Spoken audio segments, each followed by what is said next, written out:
Hey everybody, welcome to Smart Mark News. I'm Caleb Fuller, and today I'm going to be doing my predictions for AEW All Out. I think this pay-per-view is going to be a barn burner. I don't think there's going to be a promotion that can top this pay-per-view this year. It's going to be AEW's best pay-per-view in their short history. And yeah, I'm ready to get into it, so let's get going. First up on the buy-in, we have Best Friends and Jurassic Express versus the Hardy Family Office. This feud's been going on for a while now with Hardy Family Office, various members of each of those other two factions, and I think this is the final payoff. This is going to be a fun match to start, get the crowd hyped up, ready to go. Jungle Boy and Orange Cassidy, who better else to pick up the victory than Best Friends and the Jurassic Express. Next up, we have the Women's Casino Battle Royale. There's been a lot of talk about this. This is going to really showcase the women's division. I'm kind of worried as to who the Joker may be. I have Ruby Soho. I think that's the only person you can really do and have a big, hey, here's your first little surprise. Don't think she picks up the victory, though. I think that AEW is smart, and they keep it unpredictable. Hey, oh, well, this big name is just signed. They're definitely going to pick up the win. They're the wild card. They're the Joker. They're the one everybody anticipates. And then they're normally thrown out pretty quick. I don't think that she'll be thrown out really quick. I think she'll handle her own. I think that she will show that she's here to dominate the women's division. I think she could be one of the last two women in this. I think Thunder Rosa picks up the victory, and what a great matchup if that were to happen. Ruby Soho and Thunder Rosa to be the last two women in that Battle Royale, to show, hey man, we can go 5 minutes, 10 minutes, and give you a little taste of what we can do with a full match. You know, put us on a pay-per-view with our own match. Put whatever you want as the title of it, and they're going to sell it out.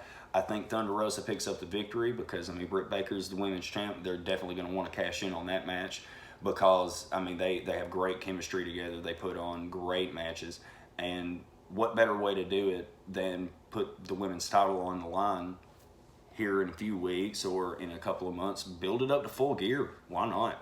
That would be fun. Next up, we got Paul White and QT Marshall.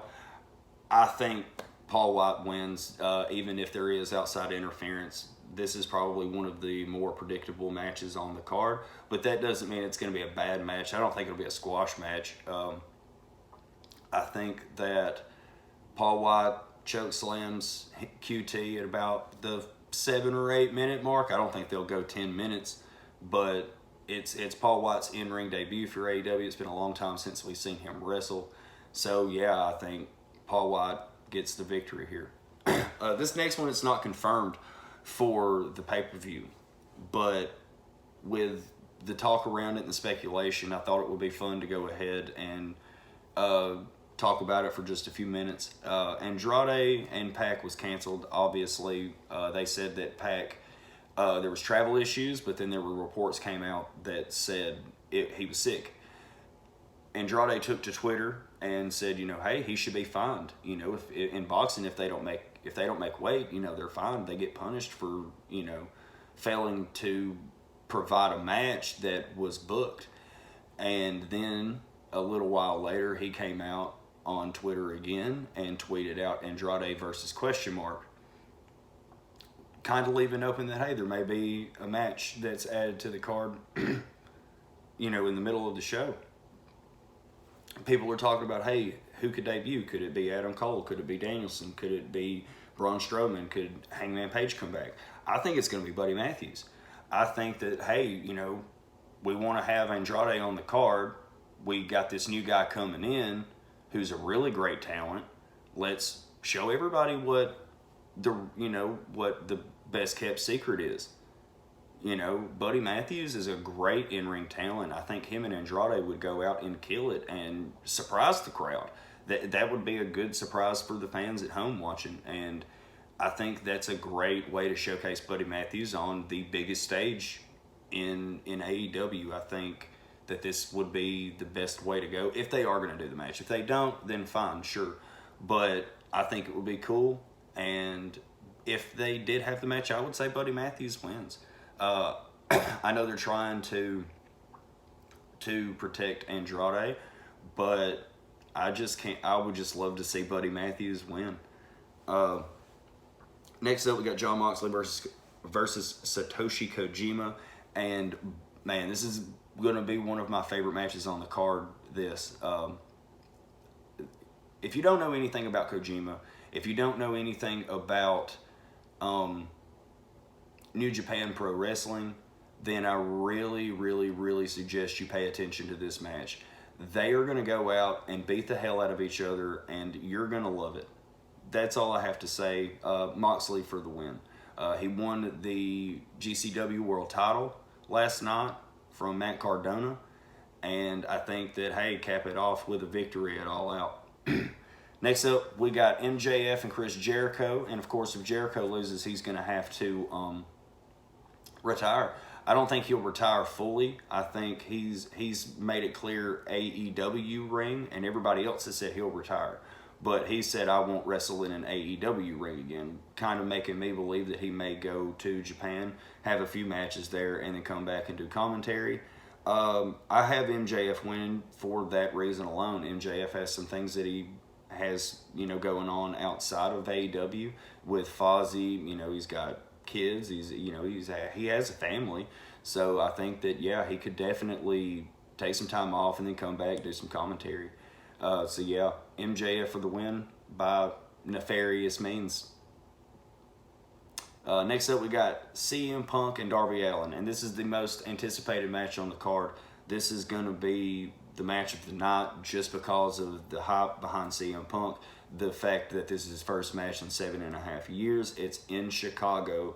This is going to have the crowd wild. I don't necessarily know where they're going to put it on the card. People are saying, hey, let's just give it to them to start the damn thing.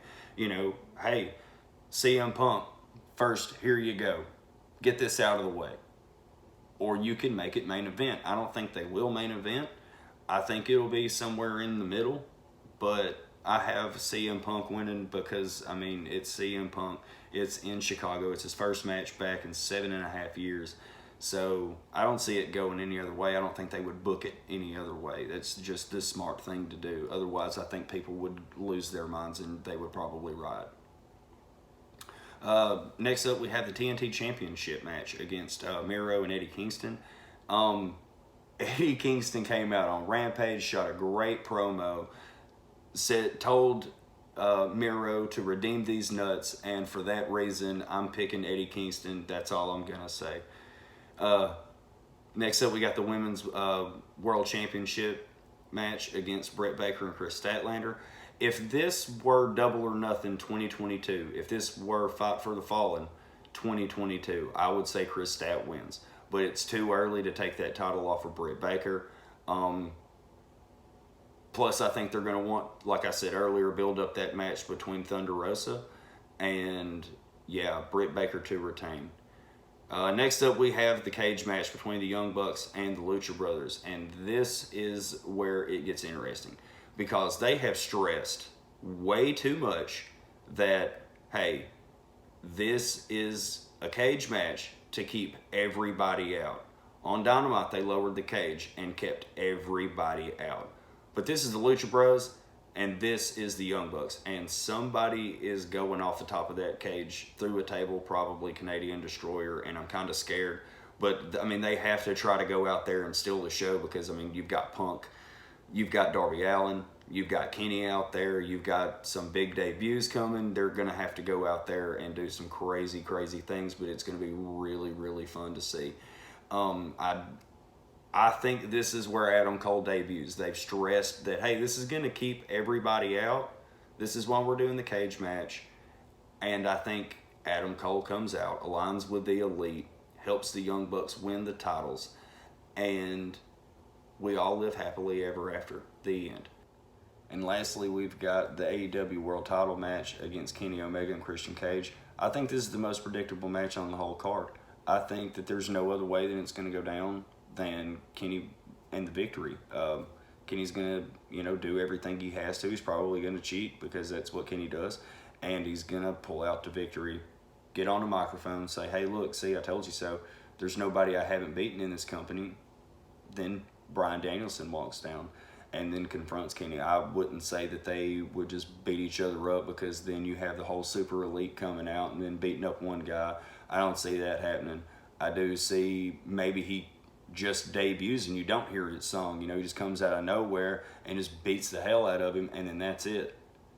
You know, reveals that it's him. And that's how I just think the show's going to end, because how else would you end that? You know, that would be so fun to have Danielson come down and just beat the ever-loving crap out of Kenny, and I think that would be the cherry on top to such a great pay-per-view that we're going to get tonight. Again, it's just a couple hours away now. I'm beyond excited. Just thought I would get on here and tell everybody how I thought it would be going down. Let us know down in the comments how you think it's going to happen. With that being said, please give us a like, share, and subscribe. Tell all your friends about the channel. We'd greatly appreciate it. And have fun tonight. Don't do anything crazy. Stay safe.